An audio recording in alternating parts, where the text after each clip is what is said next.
The morning of June 27th was clear and sunny, with the fresh warmth of a full summer day. The flowers were blossoming profusely and the grass was richly green. The people of the village began to gather in the square, between the post office and the bank, around 10 o'clock. In some towns there were so many people that the lottery took 2 days and had to be started on June 26th.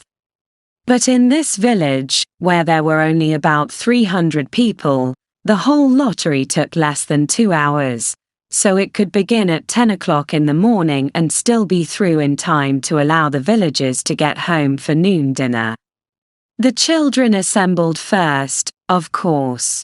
School was recently over for the summer, and the feeling of liberty sat uneasily on most of them.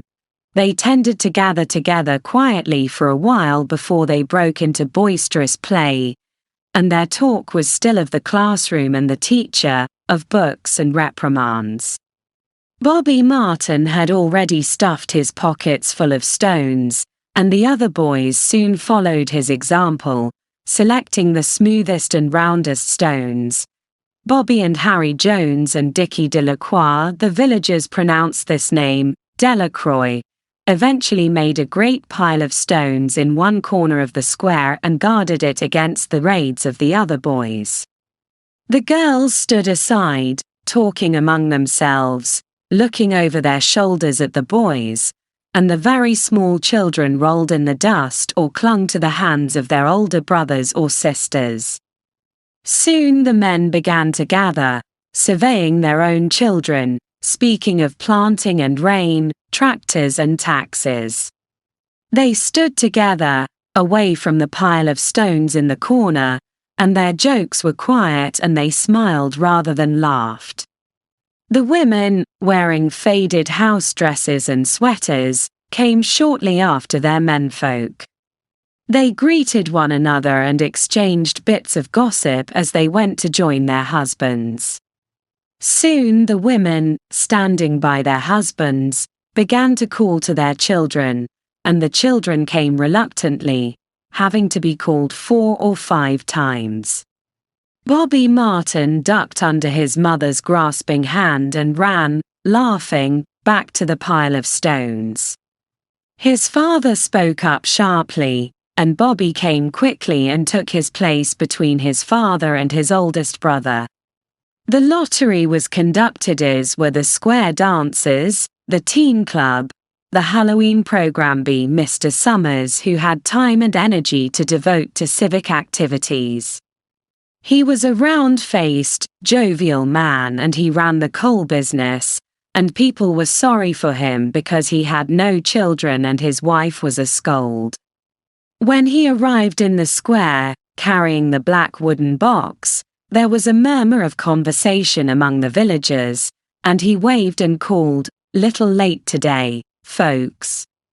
The postmaster, Mr. Graves, followed him, carrying a 3-legged stool, and the stool was put in the center of the square and Mr. Summers set the black box down on it. The villagers kept their distance, leaving a space between themselves and the stool, and when Mr. Summers said, "Some of you fellows want to give me a hand," there was a hesitation before 2 men, Mr. Martin and his oldest son, Baxter, came forward to hold the box steady on the stool while Mr. Summers stirred up the papers inside it. The original paraphernalia for the lottery had been lost long ago, and the black box now resting on the stool had been put into use even before Old Man Warner, the oldest man in town, was born. Mr. Summers spoke frequently to the villagers about making a new box, but no one liked to upset even as much tradition as was represented by the black box. There was a story that the present box had been made with some pieces of the box that had preceded it, the one that had been constructed when the first people settled down to make a village here. Every year, after the lottery, Mr. Summers began talking again about a new box, but every year the subject was allowed to fade off without anything's being done. The black box grew shabbier each year. By now it was no longer completely black but splintered badly along one side to show the original wood color, and in some places faded or stained. Mr. Martin and his oldest son, Baxter, held the black box securely on the stool until Mr. Summers had stirred the papers thoroughly with his hand. Because so much of the ritual had been forgotten or discarded, Mr. Summers had been successful in having slips of paper substituted for the chips of wood that had been used for generations. Chips of wood, Mr. Summers had argued, had been all very well when the village was tiny, but now that the population was more than 300 and likely to keep on growing, it was necessary to use something that would fit more easily into his black box. The night before the lottery, Mr. Summers and Mr. Graves made up the slips of paper and put them in the box, and it was then taken to the safe of Mr. Summers' coal company and locked up until Mr. Summers was ready to take it to the square next morning. The rest of the year, the box was put away, sometimes one place, sometimes another. It had spent 1 year in Mr. Graves' barn and another year underfoot in the post office, and sometimes it was set on a shelf in the Martin grocery and left there. There was a great deal of fussing to be done before Mr. Summers declared the lottery open. There were the lists to make up of heads of families, heads of households in each family, members of each household in each family. There was the proper swearing-in of Mr. Summers by the postmaster, as the official of the lottery. At one time, some people remembered, there had been a recital of some sort, performed by the official of the lottery, a perfunctory, tuneless chant that had been rattled off duly each year. Some people believed that the official of the lottery used to stand just so when he said or sang it. Others believed that he was supposed to walk among the people, but years and years ago this P3RT of the ritual had been allowed to lapse. There had been, also, a ritual salute, which the official of the lottery had had to use in addressing each person who came up to draw from the box, but this also had changed with time. Until now it was felt necessary only for the official to speak to each person approaching. Mr. Summers was very good at all this. In his clean white shirt and blue jeans, with one hand resting carelessly on the black box, he seemed very proper and important as he talked interminably to Mr. Graves and the Martins. Just as Mr. Summers finally left off talking and turned to the assembled villagers, Mrs. Hutchinson came hurriedly along the path to the square, her sweater thrown over her shoulders, and slid into place in the back of the crowd. "Clean forgot what day it was," she said to Mrs. Delacroix, who stood next to her, and they both laughed softly. "Thought my old man was out back stacking wood," Mrs. Hutchinson went on. "And then I looked out the window and the kids was gone, and then I remembered it was the 27th and came a-running." She dried her hands on her apron, and Mrs. Delacroix said, "You're in time, though. They're still talking away up there." Mrs. Hutchinson craned her neck to see through the crowd and found her husband and children standing near the front. She tapped Mrs. Delacroix on the arm as a farewell and began to make her way through the crowd. The people separated good-humoredly to let her through. 2 or 3 people said, in voices just loud enough to be heard across the crowd, "Here comes your Mrs. Hutchinson," and, "Bill, she made it after all." Mrs. Hutchinson reached her husband, and Mr. Summers, who had been waiting, said cheerfully, "Thought we were going to have to get on without you, Tessie." Mrs. Hutchinson said, grinning, "Wouldn't have me leave my dishes in the sink, now, would you?" "Joe," And soft laughter ran through the crowd as the people stirred back into position after Mrs. Hutchinson's arrival. "Well, now," Mr. Summers said soberly, "guess we better get started. Get this over with, so's we can go back to work." "Anybody ain't here, Dunbar," several people said. "Dunbar, Dunbar." Mr. Summers consulted his list. "Clyde Dunbar," he said. "That's right. He's broke his leg, hasn't he? Who's drawing for him?" "Me, I guess," a woman said, and Mr. Summers turned to look at her. "Wife draws for her husband," Mr. Summers said. "Don't you have a grown boy to do it for you, Janie?" Although Mr. Summers and everyone else in the village knew the answer perfectly well, it was the business of the official of the lottery to ask such questions formally. Mr. Summers waited with an expression of polite interest while Mrs. Dunbar answered. "Horace is not but 16 vet," Mrs. Dunbar said regretfully. "Guess I gotta fill in for the old man this year." "Right," Mr. Summers said. He made a note on the list he was holding. Then he asked, "What's an boy drawing this year?" A tall boy in the crowd raised his hand. "Here," he said. "I'm drawing for my mother and me." He blinked his eyes nervously and ducked his head as several voices in the crowd said things like, "Good fellow, Jack," and "Glad to see your mother's got a man to do it." "Well," Mr. Summers said, "guess that's everyone. Old man Warner make it?" "Here," a voice said, and Mr. Summers nodded. A sudden hush fell on the crowd as Mr. Summers cleared his throat and looked at the list. "All ready," he called. "Now, I'll read the names heads of families first and the men come up and take a paper out of the box. Keep the paper folded in your hand without looking at it until everyone has had a turn. Everything clear?"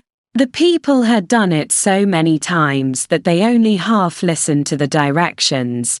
Most of them were quiet, wetting their lips, not looking around. Then Mr. Summers raised one hand high and said, "Adams."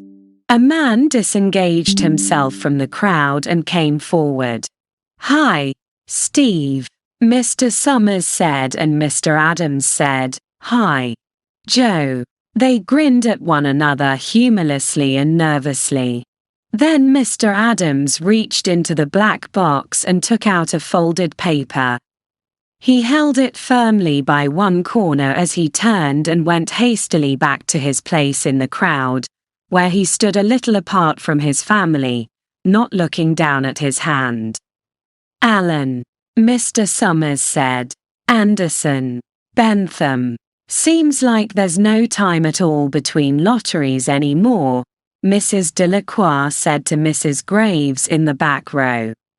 "Seems like we got through with the last one only last week." "Time sure goes fast," Mrs. Graves said. "Clark. Delacroix, there goes my old man," Mrs. Delacroix said. She held her breath while her husband went forward. "Dunbar," Mr. Summers said, and Mrs. Dunbar went steadily to the box while one of the women said, "Go on, Janie," and another said, "There she goes." "We're next," Mrs. Graves said. She watched while Mr. Graves came around from the side of the box, greeted Mr. Summers gravely and selected a slip of paper from the box. By now, all through the crowd there were men holding the small folded papers in their large hand, turning them over and over nervously. Mrs. Dunbar and her two sons stood together, Mrs. Dunbar holding the slip of paper. "Harbert. Hutchinson. Get up there, Bill," Mrs. Hutchinson said, and the people near her laughed. "Jones. They do say," Mr. Adams said to Old Man Warner, who stood next to him, that over in the North Village they're talking of giving up the lottery. Old man Warner snorted. Pack of crazy fools, he said. Listening to the young folks, nothing's good enough for them. Next thing you know, they'll be wanting to go back to living in caves. Nobody work anymore. Live Hatway for a while. Used to be a saying about lottery in June, corn be heavy soon. First thing you know, we'd all be eating stewed chickweed and acorns. There's always been a lottery, he added petulantly. Bad enough to see young Joe Summers up there joking with everybody. Some places have already quit lotteries. Mrs. Adams said. Nothing but trouble in that, Old Man Warner said stoutly. Pack of young fools. Martin. And Bobby Martin watched his father go forward.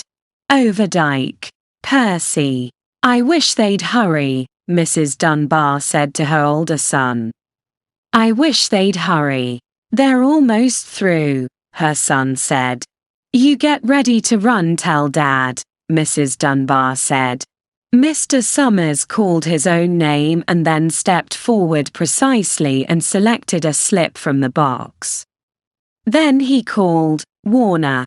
77th year I been in the lottery, Old Man Warner said as he went through the crowd.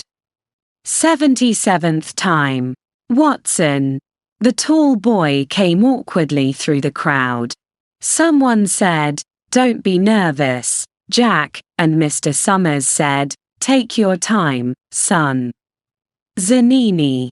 After that, there was a long pause, a breathless pause, until Mr. Summers, holding his slip of paper in the air, said, All right, fellows. For a minute, no one moved, and then all the slips of paper were opened. Suddenly, all the women began to speak at once, saving. Who is it? Who's got it? Is it the Dunbars? Is it the Watsons? Then the voices began to say, It's Hutchinson. It's Bill Hutchinson's got it. Go tell your father, Mrs. Dunbar said to her older son. People began to look around to see the Hutchinsons. Bill Hutchinson was standing quiet, staring down at the paper in his hand. Suddenly, Tessie Hutchinson shouted to Mr. Summers. You didn't give him time enough to take any paper he wanted. I saw you. It wasn't fair. Be a good sport, Tessie, Mrs. Delacroix called, and Mrs. Graves said, All of us took the same chance. Shut up, Tessie, Bill Hutchinson said. Well, everyone, Mr. Summers said. That was done pretty fast, and now we've got to be hurrying a little more to get done in time. He consulted his next list. Bill, he said, you draw for the Hutchinson family. You got any other households in the Hutchinsons? There's Don and Eva, Mrs. Hutchinson yelled. Make them take their chance. Daughters draw with their husbands' families, Tessie, Mr. Summers said gently. You know that as well as anyone else. It wasn't fair, Tessie said. I guess not, Joe. Bill Hutchinson said regretfully. My daughter draws with her husband's family. That's only fair. And I've got no other family except the kids. Then, as far as drawing for families is concerned, it's you, Mr. Summers said in explanation, and as far as drawing for households is concerned, that's you, too. Right? Right, Bill Hutchinson said. How many kids, Bill? Mr. Summers asked formally. 3, Bill Hutchinson said. There's Bill Jr., and Nancy, and little Dave. And Tessie and me. All right, then, Mr. Summers said. Harry, you got their tickets back. Mr. Graves nodded and held up the slips of paper. Put them in the box, then, Mr. Summers directed. Take Bill's and put it in. I think we ought to start over, Mrs. Hutchinson said, as quietly as she could. I tell you it wasn't fair. You didn't give him time enough to choose. Everybody saw that.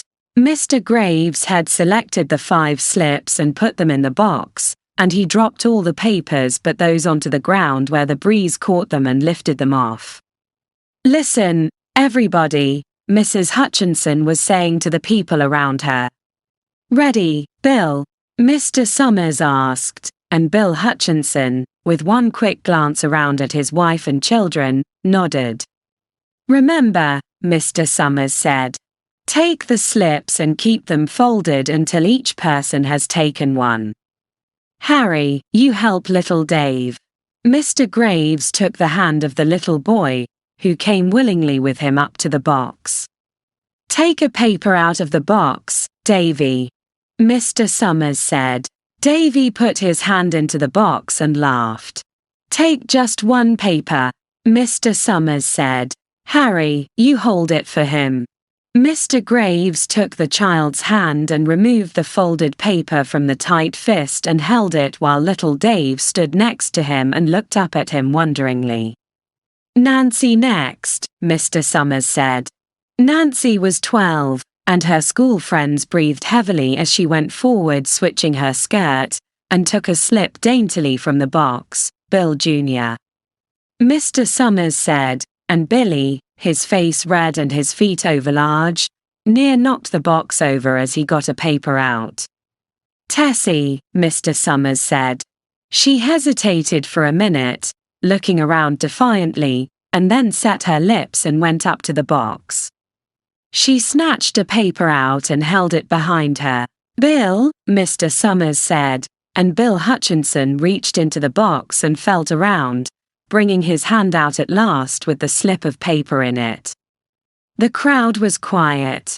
A girl whispered, I hope it's not Nancy, and the sound of the whisper reached the edges of the crowd. It's not the way it used to be. Old Man Warner said clearly. People ain't the way they used to be. All right, Mr. Summers said. Open the papers. Harry, you open little Dave's. Mr. Graves opened the slip of paper and there was a general sigh through the crowd as he held it up and everyone could see that it was blank. Nancy and Bill Jr. opened theirs at the same time and both beamed and laughed, turning around to the crowd and holding their slips of paper above their heads. Tessie, Mr. Summers said. There was a pause, and then Mr. Summers looked at Bill Hutchinson, and Bill unfolded his paper and showed it. It was blank. It's Tessie, Mr. Summers said, and his voice was hushed. Show us her paper, Bill. Bill Hutchinson went over to his wife and forced the slip of paper out of her hand. It had a black spot on it, the black spot Mr. Summers had made the night before with the heavy pencil in the coal company office. Bill Hutchinson held it up, and there was a stir in the crowd. All right, folks, Mr. Summers said. Let's finish quickly. Although the villagers had forgotten the ritual and lost the original black box, they still remembered to use stones. The pile of stones the boys had made earlier was ready. There were stones on the ground with the blowing scraps of paper that had come out of the box. Delacroix selected a stone so large she had to pick it up with both hands and turned to Mrs. Dunbar. Come on, she said. Hurry up. Mr. Dunbar had small stones in both hands, and she said, gasping for breath, I can't run at all. You'll have to go ahead and I'll catch up with you. The children had stones already. And someone gave little Davy Hutchinson few pebbles. Tessie Hutchinson was in the center of a cleared space by now and she held her hands out desperately as the villagers moved in on her. It isn't fair, she said. A stone hit her on the side of the head. Old Man Warner was saying, come on, everyone. Steve Adams was in the front of the crowd of villagers, with Mrs. Graves beside him. It isn't fair, it isn't right, Mrs. Hutchinson screamed, and then they were upon her.